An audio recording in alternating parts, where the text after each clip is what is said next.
السلام علیکم ورحمۃ اللہ وبرکاتہ۔ رب اشرح لی صدری ویسر لی امری واحلل عقدۃ من لسانی یفقہوا قولی۔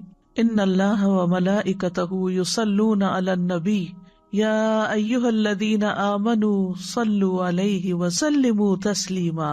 بے شک اللہ اور اس کے فرشتے نبی پر صلات بھیجتے ہیں۔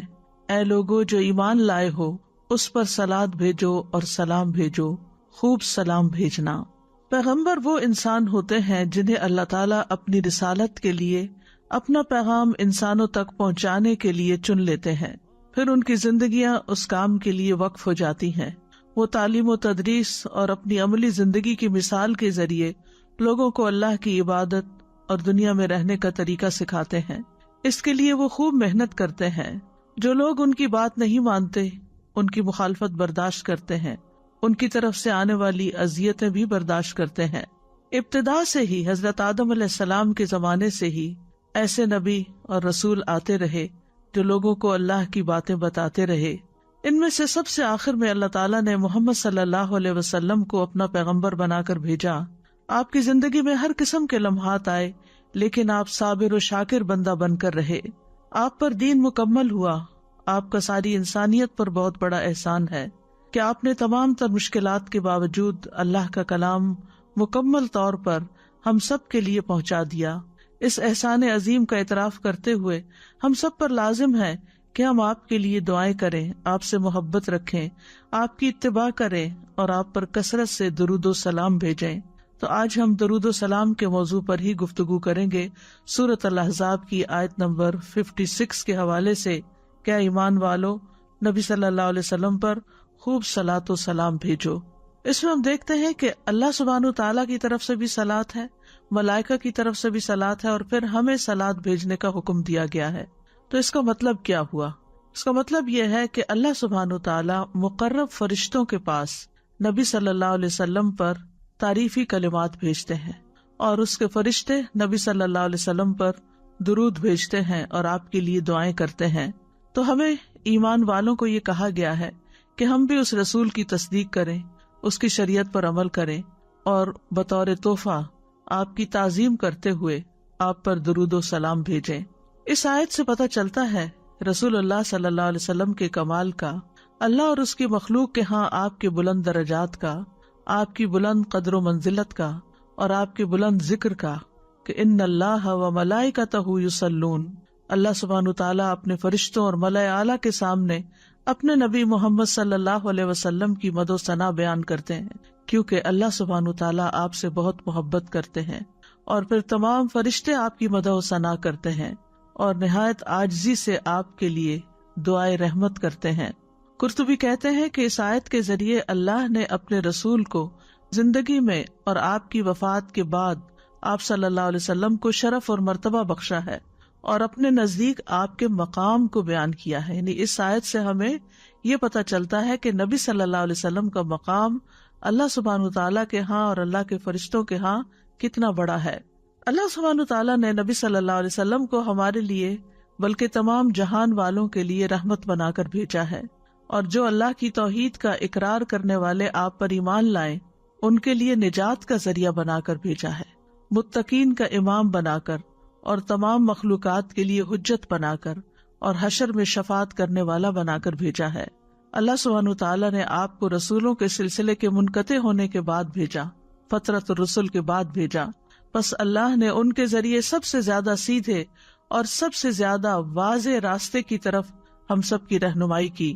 بندوں پر آپ کی اطاعت اور تعظیم، ان کی حفاظت، ان کے حقوق کی بجا آوری اور ان پر درود و سلام بھیجنے کو واجب قرار دیا۔ بعض علماء کہتے ہیں کہ آپ صلی اللہ علیہ وسلم کی خصوصیات میں سے یہ ہیں کہ قرآن میں اور کسی دوسری کتاب میں آپ کے علاوہ کسی دوسرے نبی پر سلام نہیں بھیجا گیا، بس یہ وہ خصوصیت ہے آپ کی جس کے ساتھ اللہ نے باقی انبیاء کے علاوہ صرف آپ کو خاص کیا ہے۔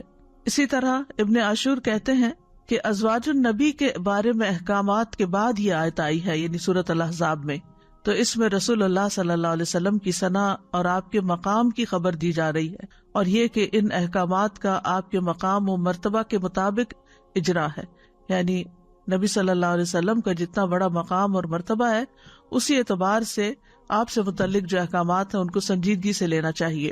تو یہاں پر لفظ صلاۃ استعمال ہوا ہے۔ قاموس میں صلاۃ دعا، رحمت، استغفار اور اچھی تعریف کے لیے استعمال ہوتا ہے، جو اللہ سبحانہ وتعالیٰ کی طرف سے رسول اللہ صلی اللہ علیہ وسلم کے لیے ہے۔ اور عبادت میں رکوع سجود پر مشتمل جو نماز ہے اس کے لیے بھی لفظ صلاۃ استعمال ہوتا ہے۔ تو اللہ سبحانہ وتعالیٰ کی صلاۃ سے مراد کیا ہے کہ اللہ تعالیٰ اپنے نبی محمد صلی اللہ علیہ وسلم کی تعریف کرتے ہیں، اور اللہ کی تعریف صرف تعریف نہیں بلکہ اللہ تعالیٰ کی رحمت اور اللہ تعالیٰ کی رضامندی بھی ہے کہ اللہ تعالیٰ آپ سے راضی ہیں۔ اور فرشتوں کے درود بھیجنے سے مراد یہ ہے کہ وہ آپ کے لیے دعائیں مانگتے ہیں۔ اور یہ بھی کہا گیا ہے کہ یہ بھی ممکن ہے کہ وہ اللہ کے ساتھ مل کر نبی صلی اللہ علیہ وسلم کی تعریف کرتے ہیں، یعنی جس طرح اللہ تعالیٰ تعریف فرشتوں کے سامنے کرتے ہیں تو فرشتے بھی آپ صلی اللہ علیہ وسلم کی تعریف کرتے ہیں اور آپ کے حق میں دعائیں مانگتے ہیں تاکہ آپ سب سے اونچے اور بلند درجات پالیں۔ ابو عالیہ کہتے ہیں کہ معزز فرشتوں کا صلاۃ بھیجنا ان کا دعا کرنا ہے۔ ابن عباس کہتے ہیں کہ یصلون کا مطلب ہے وہ برکت کی دعا کرتے ہیں، اور ایک قول یہ بھی ہے کہ اللہ تعالیٰ کی طرف سے صلاۃ رحمت ہے اور فرشتوں کی طرف سے صلاۃ استغفار کرنا ہے۔ اور پھر امت کو بھی حکم دیا گیا کہ وہ بھی صلاۃ بھیجیں، تو امت کا دعا کرنا اور حکم کی تعظیم کرنا مانا ہے، یعنی آپ پر صلاۃ بھیجنا، آپ کے لیے دعا کرنا اور آپ کے حکم کی عزت کرنا۔ آپ پر اوپر اور نیچے کے جہانوں میں تعریف کا جمع ہونا اس آیت میں شامل ہو گیا ہے۔ اوپر کے جہانوں سے اللہ اور اس کے فرشتے مراد ہیں، اور نیچے کے جہانوں سے تمام آپ کے ماننے والے، آپ پر ایمان لانے والے ہیں، یعنی آسمان والے بھی اور زمین والے بھی سبھی آپ پر صلاۃ و سلام بھیجتے ہیں۔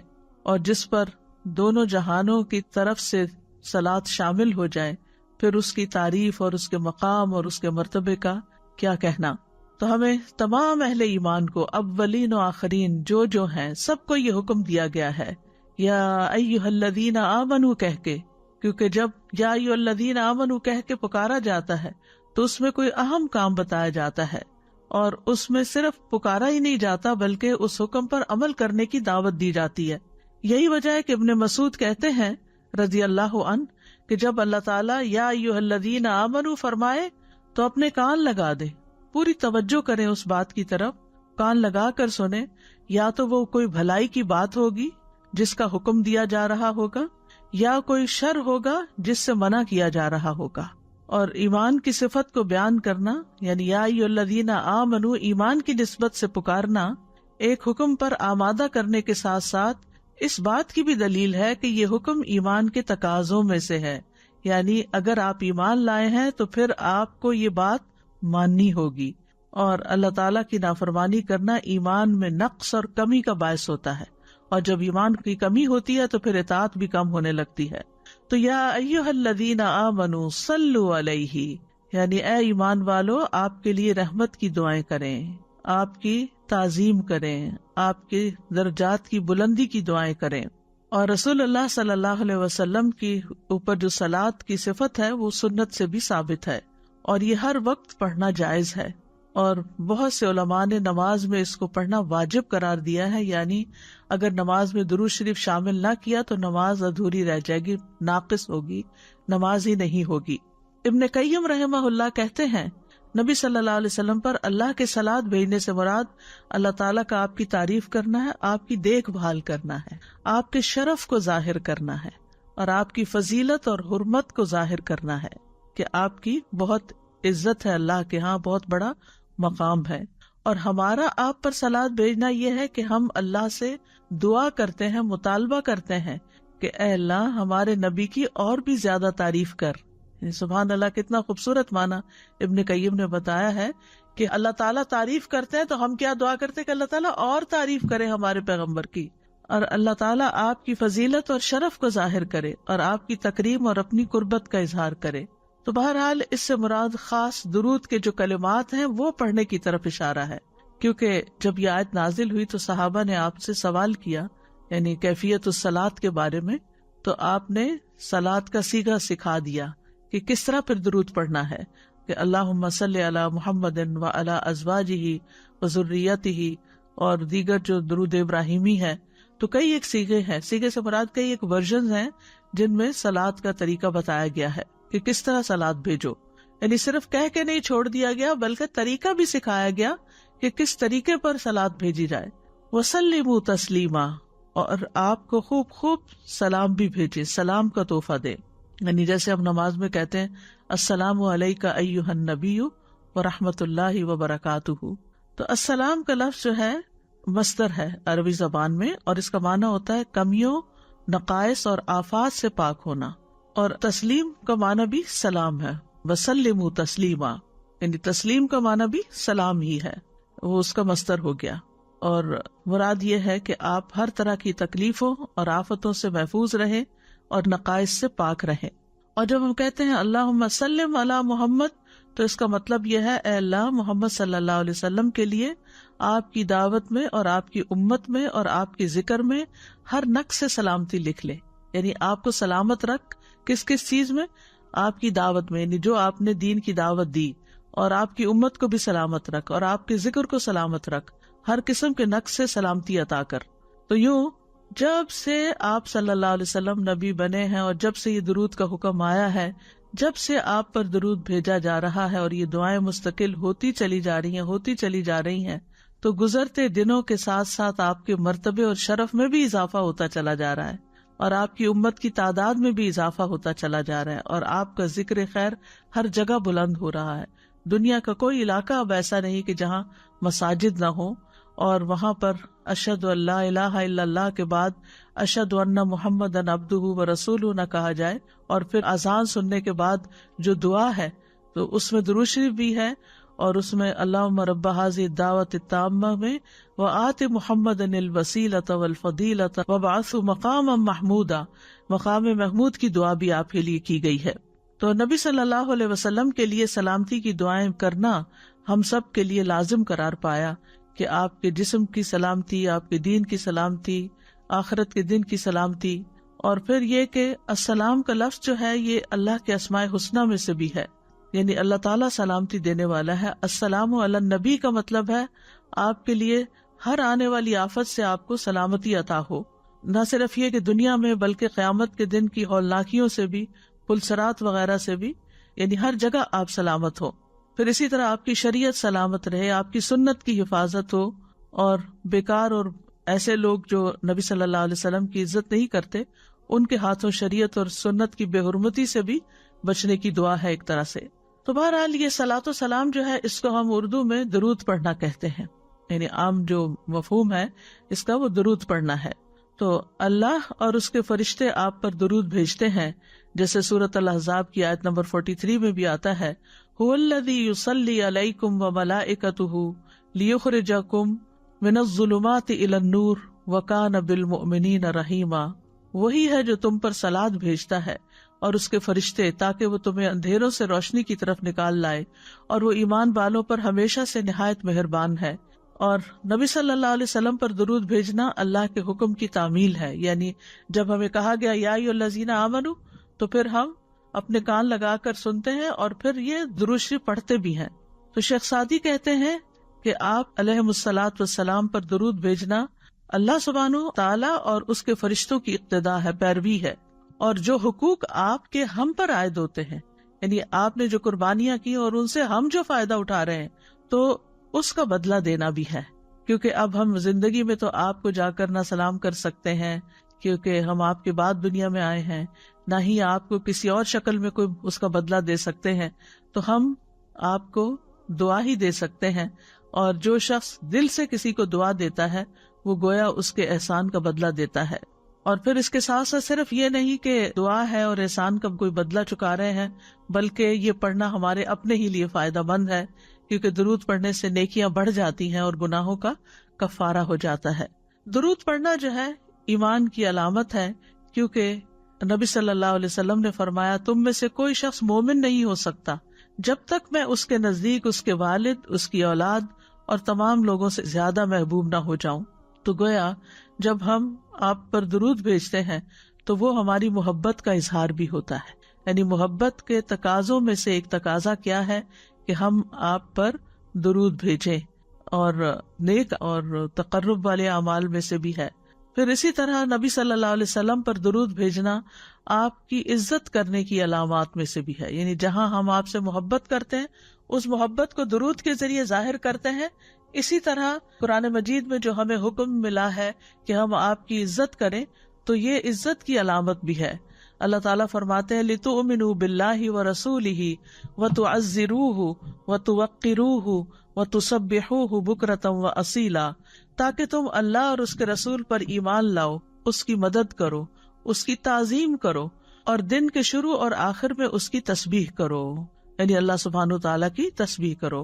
توقیر کا لفظ جو ہے یہ ایک بہت جامع لفظ ہے جس میں سکینت، اطمینان، تعظیم اور اکرام پایا جاتا ہے، اور رسول اللہ صلی اللہ علیہ وسلم کو اشرف قرار دینے اور آپ کی تکریم کرنے سے یہ توقیر مکمل ہوتی ہے۔ اس لیے آپ صلی اللہ علیہ وسلم پر درود بھیجنا آپ کی تعظیم اور آپ کے شرف کو تسلیم کرنے کی علامتوں میں سے ہے کہ ہم آپ کو واقعی اپنا بہت معزز مانتے ہیں۔ پھر یہ ہے کہ ایک بار درود بھیجنے پر 10 رحمتیں نازل ہوتی ہیں۔ نبی صلی اللہ علیہ وسلم نے فرمایا جو شخص ایک بار مجھ پر درود بھیجے گا اللہ اس پر 10 رحمتیں نازل کرے گا۔ ایک اور حدیث کے مطابق 10 گناہ معاف ہوتے ہیں اور 10 درجے بلند ہوتے ہیں۔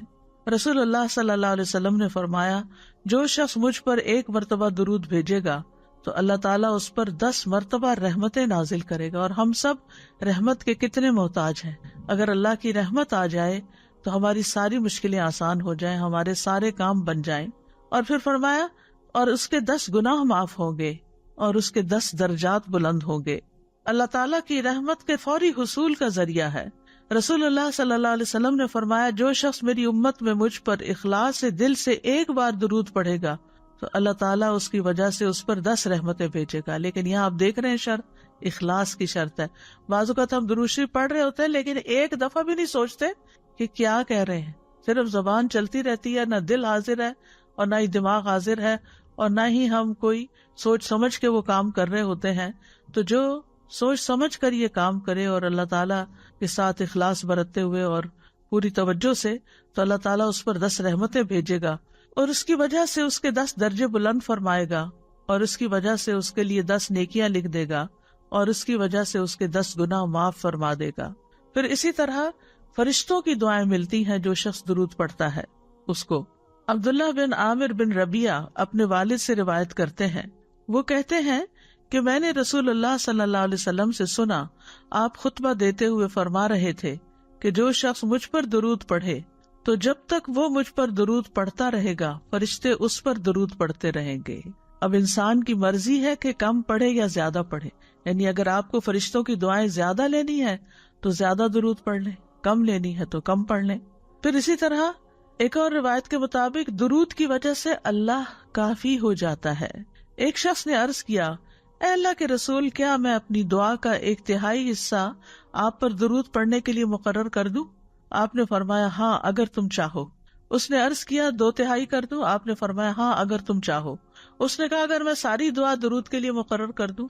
تو رسول اللہ صلی اللہ علیہ وسلم نے فرمایا پھر تو اللہ تمہارے دنیا اور آخرت کے غم اور فکر کے لیے تمہیں کافی ہو جائے گا، پھر تو سارے مسئلے ہی آسان ہو جائیں گے۔ تو آج کل جیسے رمضان المبارک کا مہینہ ہے اور اس میں ہمیں عبادت بھی کرنی ہوتی ہے اور اس کے ساتھ ساتھ دنیا کے کام بھی جو ضروری ہیں وہ ساتھ چل رہے ہوتے ہیں، تو بعض اوقات مثلاً افطار کا ٹائم ہے اور ہمیں دعائیں بیٹھ کر یکسوئی کے ساتھ ایک جگہ مانگنے کا وقت نہیں ملتا، تو ہم عصر کے بعد کچھ حصہ دعاؤں کے لیے ضرور مختص کریں، لیکن اس کے بعد جب گھر کا کام بھی ہو اور ذمہ داریاں بھی ہوں جن سے کوئی فرار نہیں انسان کو، تو اس کے ساتھ ساتھ کام کاج کرتے ہوئے آپ درود پڑھتے جائیں، تو آپ کے اندر کوئی گلٹ نہیں رہے گا کہ میں اس وقت کو ضائع کر رہی ہوں، اور آپ دل کو اپنے حاضر کر لیں۔ جو کام ہوتے ہیں گھروں کے سب اس کے عادی ہوتے ہیں اور وہ ایک آٹو پہ ہوتا ہے، انسان آنکھیں بند کر کے بھی سامان اٹھا رہا ہوتا ہے، رکھ رہا ہوتا ہے، تو اپنی زبان اور دل کو حاضر کر کے ساتھ ساتھ درود شریف پڑھتے جائیں، اور آپ کی جتنی دعائیں مانگنے والی تھی وہ ساری درود شریف کے اندر آ جائیں گی۔ تو پھر انسان کے لیے ایک آسان راستہ بھی ہے اور ایک بہت ہی انلائٹننگ اور انرچ کرنے والا روحانی طور پر انسان کو، کہ کوئی پھر کمی محسوس نہیں ہوتی کہ ہم نے وقت ضائع کیا ہے. اسی طرح دیگر کام بھی جو آپ صرف ہاتھوں سے کر رہے ہوتے ہیں، زبان سے نہیں کر رہے ہوتے، اس وقت بھی آپ ساتھ ساتھ درود شریف پڑھ سکتے ہیں. اور بیچ میں اگر کوئی خاص دعا بھی یاد آئے تو 2 دفعہ درود کے بیچ میں ایک دعا اپنے لیے کر لیں زبانی، پھر درود شریف پڑھنے شروع کریں. پھر دل میں آپ دیکھیے کہ ہمارا دل تو کسی وقت خیالات سے خالی رہتا ہی نہیں، تو ان خیالات میں بعض اوقات کوئی پریشانی ہوتی ہے، وہ پریشانی ایک بار نہیں بار بار وہی چیز دماغ میں آتی چلی جاتی ہے اور انسان پریشان رہتا ہے. تو اس پریشانی سے چھٹکارا حاصل کرنے کے لیے، اس سے خلاصی پانے کے لیے ضروری ہے کہ درود شریف کے بیچ بیچ میں اس کا ذکر کر کے اللہ تعالیٰ سے دعا کریں کہ یا اللہ ہمیں اس مصیبت سے نجات دے، اور یا اللہ تو میرے ذہن کو صاف کر دے، اور اگر کسی کے بارے میں کوئی بدگمانی ہے یا کسی کی طرف سے کوئی تکلیف پہنچی ہے یا کوئی بھی چیز جو آپ کو تنگ کر رہی ہے، اس سے نجات حاصل کریں دعا کے ذریعے. کیونکہ بہت دفعہ ایسا ہوتا ہے کہ ہم لوگوں کو نہیں بدل سکتے، لوگوں کے رویوں میں تبدیلی نہیں لا سکتے، لیکن اگر ہمارا اپنا ہی دل اچھا ہو جائے تو لوگ جو کرتے ہیں کرتے رہیں. دنیا بھر میں کروڑوں بلینز ٹریلینز کی تعداد میں لوگ موجود ہیں جو معلوم نہیں کیا کچھ کر رہے ہیں، اور ہمیں ان سے کیا واسطہ. تو اسی طرح اگر ہماری جان پہچان کا کوئی شخص کوئی ایسی حرکت کر رہا ہے جو ہمیں اذیت دے رہی ہے، تو ہم اس کو بھی انہی میں شامل کر دیں کہ اور بھی لوگ اس طرح کی حرکتیں کر رہے ہیں، اگر یہ بھی کر رہے ہیں تو کرتے رہیں، لیکن ہم اس کے بارے میں پریشان نہ ہوں. تو پھر یہ ہے کہ برکتیں بھی ہوتی ہے. جب کام کاج کے دوران آپ درود شریف پڑھ رہے ہوتے ہیں تو اس کام میں، آپ کے وقت میں، آپ کی صحت میں، طاقت میں بھی برکت پیدا ہو جاتی ہے.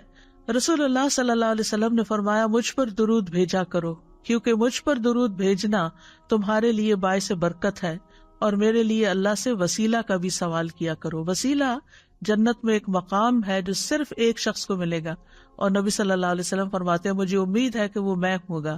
تو امت کو آپ کے لیے وہ مقام مانگنا چاہیے. آت محمد الوسیلۃ، یہ وسیلہ وہی مقام ہے. پھر یہ ہے کہ ہم جو درود پڑھتے ہیں وہ نبی صلی اللہ علیہ وسلم تک پہنچتا بھی ہے.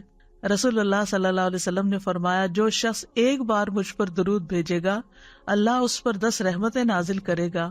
اس پر ایک فرشتہ مقرر ہے جو وہ مجھ تک پہنچاتا ہے، یعنی جتنا بھی درود ہوتا ہے وہاں تک پہنچ جاتا ہے کہ فلاں فلاں آپ کے لیے درود بھیج رہا ہے. کیونکہ درود پڑھنے والے کے نام کے ساتھ نبی صلی اللہ علیہ وسلم تک درود پہنچایا جاتا ہے. رسول اللہ صلی اللہ علیہ وسلم نے فرمایا، مجھ پر کثرت سے درود بھیجا کرو، کیونکہ اللہ نے میری قبر کے پاس ایک فرشتہ مقرر کیا ہے. جب میرا امتی مجھ پر درود بھیجتا ہے تو وہ فرشتہ مجھ سے کہتا ہے، اے محمد، فلاں بن فلاں نے ابھی آپ پر درود بھیجا ہے. اور اس سے کوئی فرق نہیں پڑتا، کیونکہ انبیاء کے معجزات بھی ہوتے ہیں. وہ چیزیں جو ہمیں عام زندگی میں مشکل لگ رہی ہوتی ہیں، وہ عالم برزخ ایک اور یہ عالم ہے، اس میں وہ چیزیں کسی اور طرح سے ہوں گی. یعنی ٹائم اور سپیس سے باہر نکل جاتے ہیں نا، تو پھر ان کو ٹائم اور سپیس کے ساتھ نہیں ناپیں کہ اگر 1,00,000 لوگ پڑھ رہے تو کیا 1,00,000 کا نام بتائے گا. فرشتے کے لیے بتانا مشکل نہیں، اور نبی صلی اللہ علیہ وسلم کے لیے جاننا مشکل نہیں. اور پھر یہ کہ ہر جگہ سے درود آپ پر پہنچایا جاتا ہے. حسن بن علی رضی اللہ عنہ سے روایت ہے کہ رسول اللہ صلی اللہ علیہ وسلم نے فرمایا، تم کہیں بھی ہو، خشکی پر ہو، پہاڑوں پر ہو، سمندر میں ہو، کہیں بھی ہو، ہوائی جہاز میں بیٹھے ہو، کہیں بھی ہو تو مجھ پر درود بھیجو، کیونکہ تمہارا درود مجھ تک پہنچ جاتا ہے. تو بعض لوگ یہ سمجھتے کہ شاید روضہ مبارک پر جا کر ہی جو درود ہم بھیجتے ہیں وہی پہنچتا ہے اور باقی نہیں، وہ بھی پہنچتا ہے. اور اگر آپ کسی وجہ سے وہاں نہیں جا سکے تو دور سے بھی وہ پہنچ جائے گا. پھر درود کی وجہ سے انسان آپ کی شفاعت کا مستحق ہوتا ہے. رسول اللہ صلی اللہ علیہ وسلم نے فرمایا، جو میرے اوپر درود بھیجتا ہے یا میرے لیے وسیلہ مانگتا ہے، قیامت کے دن اس کے لیے میری شفاعت ثابت ہو جائے گی. پھر دعا میں درود پڑھنے کی اہمیت بھی ہے. آپ نے فرمایا وہ دعا روک دی جاتی ہے یہاں تک کہ محمد صلی اللہ علیہ وسلم پر درود پڑھا جائے. اسی لیے آپ دیکھیے کہ نماز کے اختتام پر جو ہم دعائیں پڑھتے ہیں، رب اجعلنی یا اس کے علاوہ اور دعائیں، تو اس سے پہلے ہم نبی صلی اللہ علیہ وسلم پر یعنی صلاۃ و سلام بھیج چکے ہوتے ہیں، پھر آخر میں ہم دعا پڑھ رہے ہوتے ہیں. تو وہ وقت بھی بہت دعاؤں کی قبولیت کا ہے. تو زبانی جو بھی قرآنی اور مسنون دعائیں آپ پڑھنا چاہیں، درود کے اختتام پر سلام سے پہلے آپ پڑھ لیں، کیونکہ سلام کے بعد تو پھر اذکار رہ جاتے ہیں. درود نہ پڑھنے والا بخیل قرار پایا. رسول اللہ صلی اللہ علیہ وسلم نے فرمایا، بخیل وہ ہے جس کے سامنے میرا ذکر ہو اور وہ مجھ پر درود نہ بھیجے. درود نہ پڑھنا جنت کا راستہ کھونے کا باعث ہے. حسین بن علی رضی اللہ عنہما سے مروی ہے کہ رسول اللہ صلی اللہ علیہ وسلم نے فرمایا، جس کے پاس میرا ذکر کیا گیا اور وہ مجھ پر درود بھیجنا بھول گیا وہ جنت کے رستے سے بھٹک گیا. یعنی یہ اتنا امپورٹنٹ ہے کہ جب ہم کسی سے سنیں درود تو ہم فوراً اپنے دل میں پڑھنا شروع کر دیں. پھر اسی طرح ایک روایت سے پتہ چلتا ہے درود نہ پڑھنے والے کے لیے دوری اور رسوائی ہے. مالک بن حویرث سے مروی ہے، وہ کہتے ہیں کہ رسول اللہ صلی اللہ علیہ وسلم ممبر پر چڑھے، جب پہلی سیڑھی پر چڑھے تو فرمایا آمین، پھر دوسری سیڑھی پر چڑھے تو فرمایا آمین، تیسری سیڑھی پر چڑھے تو فرمایا آمین، پھر فرمایا میرے پاس جبریل آئے تھے علیہ السلام اور فرمایا اے محمد جس نے رمضان کا مہینہ پایا پھر اس کی بخشش نہ ہو سکی تو اللہ اس کو اپنی رحمت سے دور کر دے. میں نے کہا آمین. فرمایا جس نے اپنے والدین میں سے دونوں یا ایک کو پایا اور آگ میں داخل ہو گیا تو اللہ اس کو اپنی رحمت سے دور کر دے. میں نے کہا آمین. فرمایا جس کے سامنے آپ کا ذکر آیا اور اس نے آپ پر درود نہیں بھیجا تو اللہ اس کو اپنی رحمت سے دور کر دے. کہیے آمین. میں نے کہا آمین. ایک روایت میں ہے کہ وہ شخص رسوا ہو جس کے سامنے آپ کا نام آیا اور اس نے آپ پر درود نہیں بھیجا. میں نے کہا آمین. تو صرف یہ کہ فائدہ ہی نہیں بلکہ نہ پڑھنے کے نقصان بھی ہیں، اور خاص طور پر ایسی جگہ پر جہاں آپ کا ذکر ہو رہا ہو اور پھر وہاں آپ پر درود نہ بھیجا جائے. درود پڑھنے کے دنیاوی فائدے بھی بہت سے ہیں، جن میں سے ایک صحت ہے، کیونکہ رحمت آتی ہے نا، تو جو رحمت آتی ہے تو پھر تو مشکل سے مشکل مرحلے آسان ہو جاتے ہیں. ہو سکتا ہے آپ میں سے کچھ لوگ شیخ صالح المغامسی کا نام جانتے ہوں، بہت بڑے اسکالر ہیں، ان کا ویب سائٹ بھی ہے الراسخون فی العلم، قرآن کی تفسیر بھی انہوں نے کی ہے. بہت ایک لمبا عرصہ مسجد قباء کے امام رہے ہیں. وہ دل کی ایک بیماری میں مبتلا ہو گئے جس کی وجہ سے ان کو دل کا آپریشن کروانا پڑا. یہ 2012 کی بات ہے. دل کا آپریشن کروانے کے بعد ان کے لیے ایک عجیب و غریب واقعہ رونما ہوا. اس واقعے میں اللہ کی عظمت اور قدرت عیاں اور ظاہر تھی. وہ اللہ جس کے ہاتھ میں سب کچھ ہے. شیخ بیان کرتے ہیں کہ 24 گھنٹوں کے بعد جب وہ ہوش میں آئے، یعنی آپریشن کے بعد، تو جو نرس شیخ کی بیماری کے حالات کی نگرانی کر رہا تھا اس نے کہا کہ خون میں کوئی چیز ہے. اس نے جو کچھ دیکھا اس نے اسپیشلسٹ ڈاکٹر کو بتایا. پھر اس ڈاکٹر نے اپنے گرد 14 ڈاکٹر اور جمع کر لیے، یہاں تک کہ شیخ اس ساری کارروائی سے خوف زدہ ہو گئے، کیونکہ ان کے ارد گرد کے ڈاکٹروں کے چہرے اور ان کے اظہار خیال میں بہت واضح تبدیلی تھی. یعنی مطلب یہ تھا کہ اب یہ بچنے والی کنڈیشن نہیں. اور انہوں نے وہ طبی سامان جو اس وقت شیخ کو لگایا ہوا تھا اس کے بارے میں انہوں نے ایک دوسرے کو ایسے اشارے دیے جو اطمینان بخش نہیں تھے، یعنی یہ ہٹانے پڑیں گے تو اب ختم ہے. اور ڈاکٹروں کے جمع ہونے کے بعد ان کے پاس مشاورتی ڈاکٹر آدم لیرے آئے جو کہ اس آپریشن کے ذمہ دار تھے. انہوں نے بتایا کہ کچھ خون ہے جو دل کے آپریشن کے بعد دل پہ جم گیا ہے. انہوں نے شیخ کو بتایا، شیخ صالح کو، کہ دوبارہ آپریشن کرنا پڑے گا اور دل کو دوبارہ آپریشن کے لیے کھولنا پڑے گا، کیونکہ جو خون ان کے دل پر جمع ہو گیا ہے وہ خطرناک حالات کی طرف لے جا رہا ہے، یعنی وہ بچنے کی امید نہیں. اس بنا پر دل پر جمع ہونے والے خون کا مکمل اخراج ضروری ہے. یہ خبر سن کر ان کے ہوش اڑ گئے. وہ اشہد ان لا الہ الا اللہ اور وان محمد رسول اللہ پڑھ رہے تھے کہ جانے کا وقت قریب آ گیا. پھر انہوں نے آپریشن کے لیے اپنی رضامندی ظاہر کر دی تو ڈاکٹروں نے ان سے لازمی طبی سامان کو ان سے الگ کر دیا جو اس وقت ان کو لگایا گیا تھا، اور ان کو لے کر دوبارہ آپریشن تھیٹر کی طرف جانے لگے. اس لمحے ان کا سامنا ایک لبنانی نرس نے کیا. وہ شیخ سے بہت متاثر تھی، یہ بہت مشہور آدمی ہے. اس نے دیکھا کہ شیخ پہلا آپریشن ختم ہونے کے بعد خوش نہیں تھے. نرس اس بات سے غمزدہ ہوئی کہ ایک ہی دن کے بعد شیخ کو دوبارہ آپریشن کی تکلیف برداشت کرنے کے لیے آپریشن تھیٹر کی طرف لے جایا جا رہا ہے. تو اسی وقت نرس نے کہا یا صالح صلی علی النبی وربی یفرجھا، کہ اے صالح آپ نبی صلی اللہ علیہ وسلم پر درود بھیجیں، اللہ اس بیماری کو دور کر دے گا. تو شیخ صالح نے اسے جواب دیتے ہوئے کہا اللہم صلی علی محمد وعلی آل محمد. اور شیخ اپنی اس روایت کو واقعہ خود یہ بیان کرتے ہیں اور قسم کھا کے کہتے ہیں کہ درود میں پڑھ رہا تھا کہ اچانک کوئی چیز تبدیل ہو گئی اور آپریشن کی کارروائی کے لیے استعمال کیے جانے والے اوزار تبدیل ہونے لگے. اور ڈاکٹر آدم کو ایک مرتبہ پھر بلایا گیا. جب انہوں نے الٹرا ساؤنڈ کی اسکرین دیکھی تو وہ حیران رہ گئے. شیخ صالح سمیت سب کو ایک اچانک ناگہانی صورتحال کا سامنا تھا. دل میں جمع ہونے والا یہ خون سارے کا سارا بہہ کے جاری ہو گیا. اس وقت شیخ اپنے اس واقعے کے اثر سے رونے لگے. تو یہ ہے کہ بعض اوقات انتہائی مشکل حالات میں، انتہائی تکلیف دہ حالات میں، جب انسان اپنے دل میں کوئی تکلیف محسوس کر رہا ہو یا اپنے کسی عزیز کی تکلیف کو دیکھ کر پریشان ہو رہا ہو، تو سچے دل سے درود شریف پڑھیں تو انشاءاللہ آپ دیکھیں گے کہ اللہ سبحانہ وتعالیٰ اپنی رحمت فرما دے گا، کیونکہ ہمیں دنیا میں بھی اللہ کی رحمت چاہیے اور آخرت میں بھی اللہ کی رحمت چاہیے۔ درود پڑھنے کے مواقع کون کون سے ہیں؟ نمبر 1 یہ کہ نبی صلی اللہ علیہ وسلم کا نام سنتے ہی، یعنی جب آپ کا نام سنے تو درود پڑھیں۔ آپ نے فرمایا جس کے پاس میرا ذکر کیا گیا تو وہ ضرور مجھ پر درود بھیجے۔ صالحی رحمہ اللہ کہتے ہیں کہ جب آپ کا ذکر ہو تو اس کے فوراً بعد درود پڑھنا چاہیے، یہاں تک کہ اگر وہ اس میں تاخیر کرے گا تو اس کی مذمت کی جائے گی، دیر بھی نہ کرے، رائٹ اوے ساتھ ہی دل میں درود شریف پڑھ لیں، یعنی صلی اللہ علیہ وسلم پڑھ لیں، یہ بھی ایک پورا درود ہے۔ پھر ہر نماز کے پہلے اور آخری تشہد میں درود پڑھنا، یعنی دونوں تشہد میں درود پڑھنا۔ آپ صلی اللہ علیہ وسلم پہلے اور اس کے علاوہ آخری تشہد میں اپنے اوپر درود پڑھتے تھے، یعنی پہلے تشہد میں لازم تو نہیں ہے، لیکن یہ کہ اگر کوئی اتحیات کے ساتھ درود شریف پڑھ لے تو اچھی بات ہے۔ حضرت عائشہ فرماتی ہے کہ ہم رسول اللہ صلی اللہ علیہ وسلم کے لیے آپ کی مسواک اور آپ کے وضو کا پانی تیار رکھتے تھے، پھر جب اللہ عز و جل چاہتا رات میں آپ کو اٹھا دیتا، آپ اٹھ کر مسواک اور وضو فرماتے اور 9 رکعت اس طرح پڑھتے کہ ان میں سے کسی کے تشہد میں نہ بیٹھتے مگر 8ویں رکعت پہ بیٹھتے، جیسے ہم 3 وتر پڑھنے کے لیے 2 رکعت کے بعد بیٹھتے ہیں، یعنی کہ 2 رکعت پڑھ کے پھر تیسرا ایک الگ سے پڑھتے ہیں۔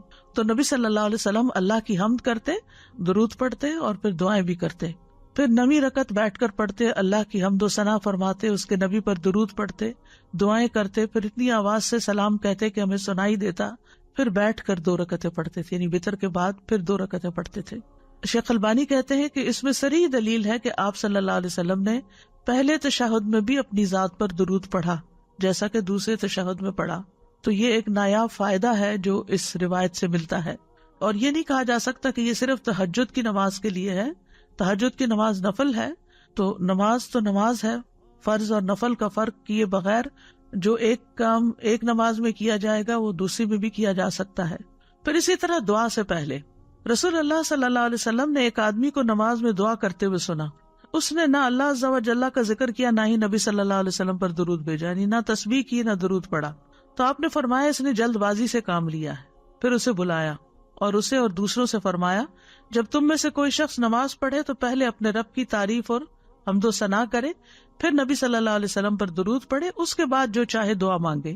پھر اسی طرح اگر کسی مجلس میں لوگ بیٹھے ہوئے ہیں تو اس میں بھی اللہ کا ذکر کرنا چاہیے اور نبی صلی اللہ علیہ وسلم پر درود بھیجنا چاہیے۔ آپ نے فرمایا جو لوگ کسی جگہ پر مجلس کریں لیکن اس میں نہ اللہ کا ذکر کریں اور نہ نبی صلی اللہ علیہ وسلم پر درود بھیجیں تو وہ ان کے لیے نقصان کا باعث ہوگی، پھر اگر اللہ چاہے تو انہیں عذاب دے، چاہے تو ان کو بخش دے۔ اس لیے کوئی بھی گیدرنگ ہو جہاں بھی چند لوگ مل کر بیٹھیں وہاں ان دونوں چیزوں کا اہتمام کریں۔ رسول اللہ صلی اللہ علیہ وسلم نے فرمایا جو لوگ کسی مجلس میں بیٹھتے ہیں اور اس میں نہ اللہ کا ذکر کرتے ہیں نہ نبی صلی اللہ علیہ وسلم پر درود بھیجتے ہیں تو یہ مجلس ان کے لیے قیامت کے دن باعث حسرت ہوگی، اگرچہ وہ اپنے اجر و ثواب کی بنا پر جنت میں داخل ہو جائیں، پھر بھی ان کو اپنے اس دن، اس میٹنگ، اس وقت کا احساس ہوگا کہ ہمارے پاس کتنا اچھا چانس تھا کہ ہم اللہ سبحانہ وتعالیٰ کا ذکر کرتے اور درود پڑھتے۔ تو اس لیے یہ جو شروع میں لیکچر کے کہا جاتا ہے نحمدہ و نصلی، تو یہ مختصر ترین خطبہ ہے۔ نحمدہ میں اللہ کی حمد و ثنا آ گئی اور نصلی میں درود شریف آ گیا، تو وہ اس مجلس میں پھر حسرت نہیں ہوتی۔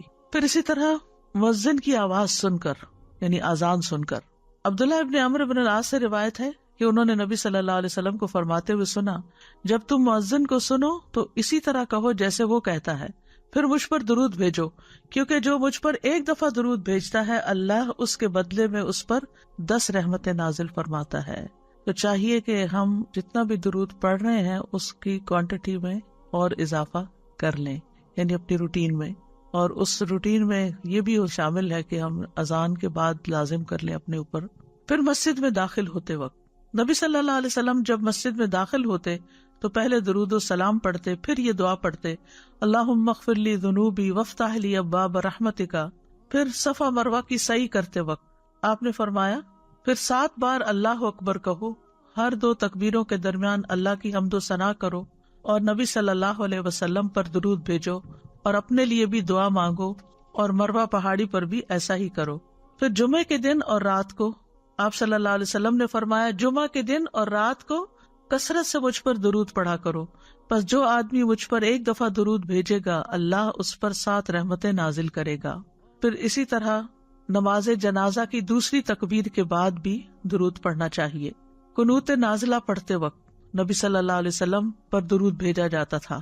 نبی صلی اللہ علیہ وسلم کا نام لکھتے وقت آپ پر درود بھیجنا۔ سفیان ثوری کہتے ہیں اگر حدیث کے پڑھنے والے کو کوئی اور فائدہ نہ بھی ہو تو اس کو یہ فائدہ ضرور حاصل ہوتا ہے کہ وہ رسول اللہ پر درود بھیجتا ہے، تو جب تک وہ حدیث کی کتاب پڑھتا رہتا ہے اس پر اللہ کی رحمت ہوتی رہتی ہے۔ بعض لوگ رموز اور اشاروں کے ذریعے سعد لکھ دیتے ہیں یا سعد لام عین لکھ دیتے ہیں یا پیس بی اپان ہم کو PBUH لکھ دیتے ہیں، تو ان چیزوں سے بچنا چاہیے۔ مختصر لکھنے والا کیا چاہتا ہے کہ اپنا اجر مختصر کرنا چاہتا ہے یا یہ کہ اس کا اجر ختم ہو جائے؟ تھوڑی دیر لگتی ہے صلی اللہ علیہ وسلم لکھنے میں، تو پورا لکھنا چاہیے جہاں لکھنے کی ضرورت ہو۔ پھر درود پڑھنے کے لیے کوئی جگہ مخصوص نہیں ہے، جہاں بھی ہو درود پڑھ لیں، کیونکہ بعض لوگ مصلی پہ بیٹھ کر یہ گوشے میں بیٹھ کے درود پڑھتے ہیں یا خاص وقت میں پڑھتے ہیں، تو اس کے لیے ایسا نہیں ہے۔ پھر درود کے جو مختصر ترین الفاظ ہیں، یہ کلمات ہیں، وہ ہیں اللہم صلی علی محمد و علی آل محمد۔ اسی طرح سنن نبی داؤد میں آیا ہے اللہم صلی علی محمد النبی الامی و علی آل محمد۔